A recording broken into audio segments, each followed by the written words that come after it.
Good morning, world. Welcome to another episode of Xendependently Minded. If you are a new or returning listener, I hope you enjoy this episode. If you're interested in more combat sports news, analysis, and discussion like this, stay tuned because it's only going to get better from here. And if you know anybody, family, friend, loved one, whoever, anybody who likes combat sports news, analysis, and discussion, share Xendependently Minded with them because it's only the best MMA, boxing, combat sports podcast out there. So on today's episode, I originally was going to talk about the news of the kind of agreement for the third bout and trilogy match between Triple G and Canelo, which I think was kind of verbally agreed, or maybe it was signed on. I don't really know the details, but basically they agreed to a third fight in September. I was going to talk about that. There's just too much UFC news, and I just want to cover that more. And basically, I've been monitoring. Of course, I do it every single day. I'm monitoring the UFC and MMA news because the coronavirus is affecting everything. It's affecting life. It's affecting every job out there, and a lot of people's lives are being impacted by it. And that being said, it's affecting a lot of the future UFC cards. As we know, because of all the possible moving and the strain on the amount of people that are allowed in the arena.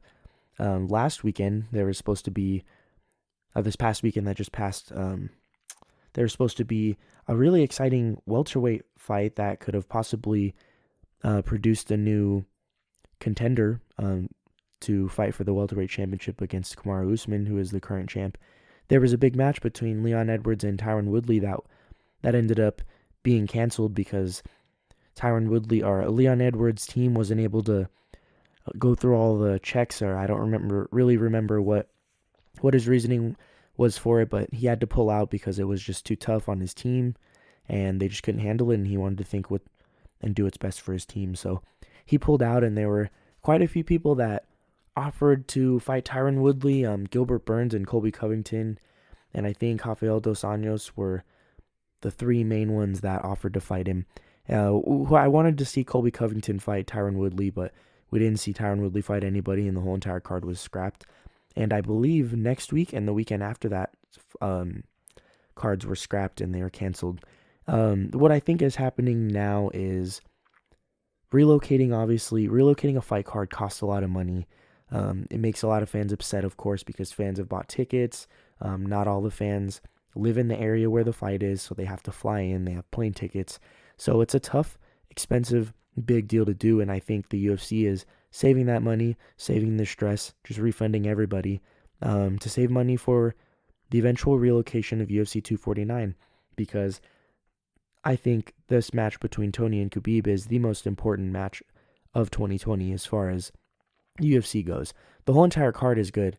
We also have a rematch between Jessica Andrade and Rose Namajunas. I think that's a really good card.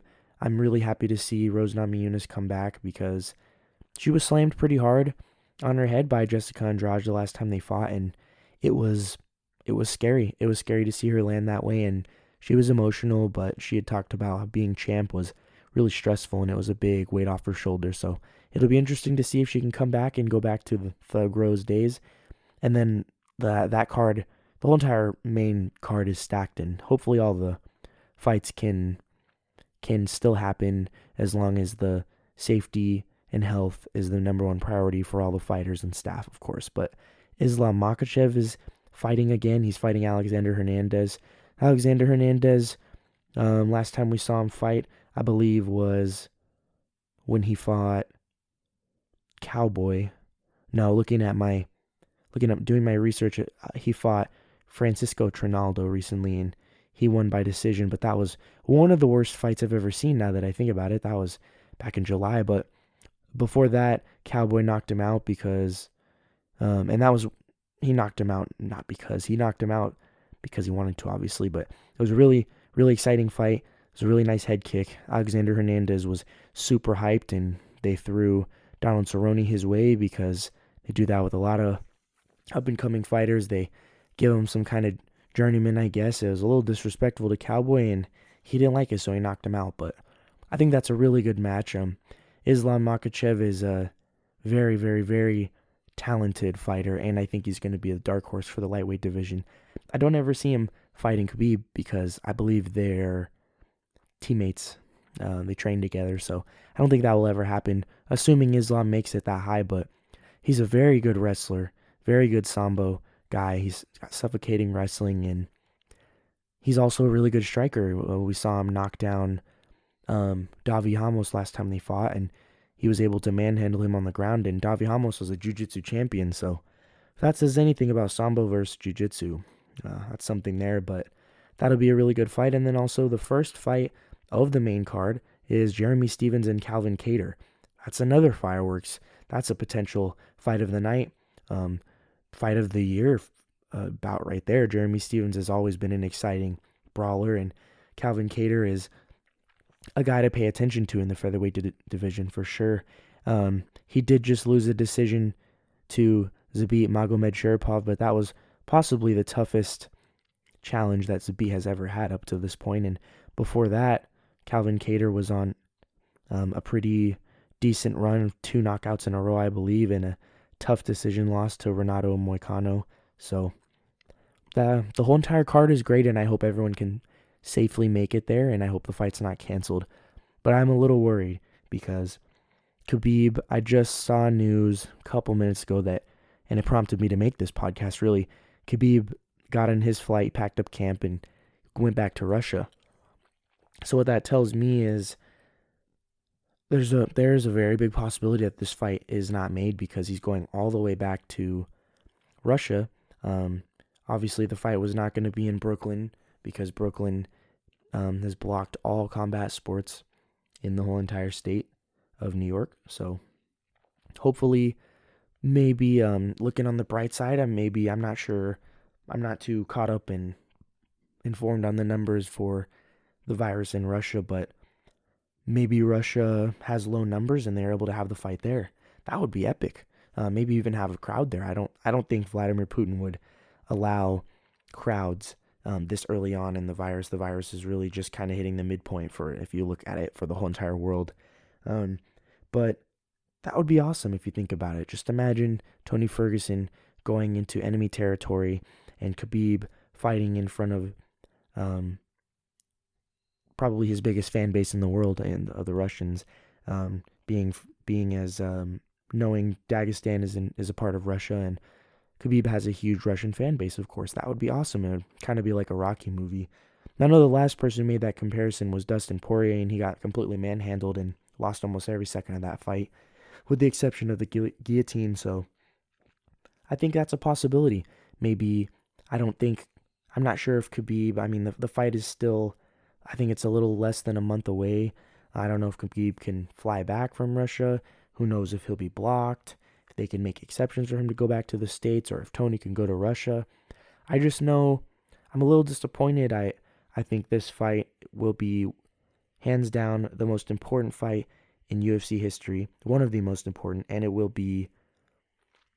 it's one of the most exciting fights in UFC history, and I think it will be one of the best also. And I'm just disappointed because, all that being said, seeing how everyone said it's been cursed, it's a cursed fight, and it's been canceled and rescheduled 4 times, this is the 5th time. I think the fight deserves the oohs and the ahs, the boos, the cheers, and I'm just a little sad that we're not going to be getting that because it deserves all the glory. Both guys deserve it. They've earned it, and they've made their mark in the sport, and I just wish that we could see it, and we could see him with the crowd and that whole entire element of surprise and pressure, or using the energy from the crowd in a positive or negative way. I wish we could see that, but I would rather see the fight happen than not happen. So it'll be interesting to see how this plays out, and hopefully everybody stays safe, whether you're a fighter or a fan, no matter whatever job you have, you matter, and I hope everybody stays safe, and we'll see how this plays out, and let's hope that we see Khabib and Tony fight. Another thing I wanted to talk about is it's looking more and more likely every day. I know I've already made, I think, 1 or 2 podcasts about Gaethje and McGregor, but this fight is going to produce the next contender, I think, to fight for the lightweight title, whether it's against Khabib or Tony. It seems like Conor is playing the safe route.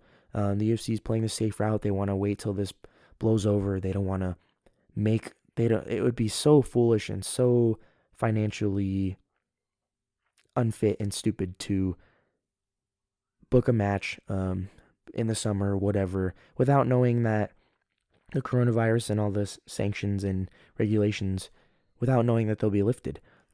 People would buy their tickets because Justin Gaethje has a big following and Conor has the biggest following in the sport. It would just be kind of financial suicide to book that and have all the people buy their tickets and then possibly have to refund them, because we don't know how the virus is going to play out in the next few weeks or couple months. Who knows how long it'll take? I'm not an expert. I just know for sure that the two guys are definitely going to fight. I have no doubt about it. There's odds makers are coming out. That's not really like a for sure thing just because the odds makers are releasing odds for the fight, but it's pretty telling. And also the fact that Justin Gaethje's been talking on Twitter, saying he's excited to knock Conor's head off, and Conor's even replying to him. And I think Conor's playing a smart psychological game right now. He's tapping into the mental warfare because he knows that Justin Gaethje loves beef. He loves getting in people's faces. He's an aggressive alpha dog. He's a brawler, and he gets emotional, and Conor's playing into it because all Justin Gaethje wants is for a fight with Conor, and he's been begging basically for it, and he talks a lot of crap, and Conor doesn't really pay him much mind, and I think that's going to really play into whether or not Gaethje rushes at him and goes in with his chin up. I mean, the guy's 21-2, I believe, Gaethje, and I don't think he's going to change his style. It's happened before. We've seen a lot of fighters do it, but I just don't see Gaethje changing his style and coming in and fighting smarter. He's a brawler. He goes in, he hits rhythms, he hits you really hard, he keeps the pressure on you, but he also lacks defense, and that's why people who are kind of power counterpunchers like Dustin Poirier and Eddie Alvarez were able to knock him out. So, like I've said before, I've been vocal about it. I think Conor will win, but I like to see the banter. What kind of super fan doesn't like to see banter? I think it's going to be a very exciting fight, and I think it's smart that the UFC, Justin, and Conor are waiting it out because they plan on fighting in the summer, assuming there are no more regulations and this virus is under control. Of course, like I said, the safety and health of everybody involved with any sport, especially the UFC, should be number one, and that's what it seems like it is right now. But that's going to wrap up this episode of Xendependently Minded. I hope you guys are staying safe and you're preparing. Hope for the best. Thank you for tuning in to this latest episode of Xendependently Minded. I hope you guys are staying safe out there and you're preparing, because it's always important to know, hope for the best and prepare for the worst, because you never know what life's going to throw at you. And thoughts and prayers out to everyone who is affected. Stay tuned, because it's only going to get better from here, and make sure you share Xendependently Minded with anybody who loves MMA, combat sports, analysis, news, discussions, anything like that. Make sure you refer to them to Xendependently Minded, because it's only the best combat sports podcast out there. Thank you.